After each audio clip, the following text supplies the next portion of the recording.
So I'm excited for this year's MMX 2024 in Youngstown, Ohio, August 6th through the 7th. You've been to many of these MMX events over the years. What do you think MMX offers members?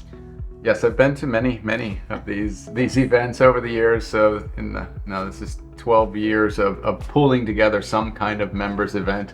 And I think the main area of focus for the members event is on connections. It's about connecting members to program updates. It's the one time over the course of the year that we actually get to explain to them in detail what we're doing in the ecosystem space, or what we're doing in the education and workforce development space, or technology development, where we probably spend more time, through TRXs and things like that. But it's the one time of the year where we're able to really brief out what's going on at the program level. But then there's connections that are made through the membership, where members are able to come together and really meet with one another. It's the one time of the year where we get the largest portion of our community together. And then there's connections on the government side, where they're bringing perspective. So what we try to do with MMX is really specifically focusing on the members, is provide perspective for the portfolio, what we're hearing on the industry side, as well as what we're hearing on the government side, and put an umbrella around that is MMX. Well, why would I want to attend if I were not a member of America Makes? For all the same reasons. We're really trying to set the hook so that we're getting you into the membership community. But ultimately, all of our events are structured in a way that we're trying to educate and increase awareness within the community. So whether you're a member or non-member, all of those same connection points are still valid.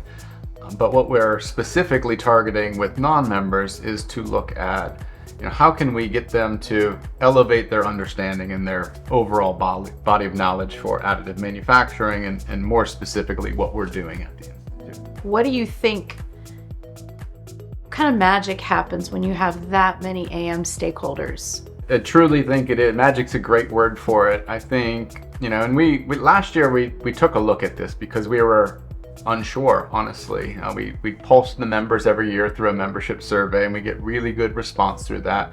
And we pose the question, does this members event and the way that we're structuring it make sense? Do you want to hear different perspectives? Is the frequency right? Is the size correct? There's a lot of different events over the course of the year that have the potential to occupy a AM community members' time. And I think what we're focusing on, and really what we heard back was, no, it is where we can come together and talk as a community. It is where we're able to provide a voice. So the Institute is intended to represent a voice of industry across the government, industry, academia, not-for-profit, etc. It is your chance to come and be part of that voice and contribute to that conversation. So I think people should show up. What do you think? I absolutely think you should be there. We'll see you August 6th and 7th in Youngstown, Ohio, MMX 2024.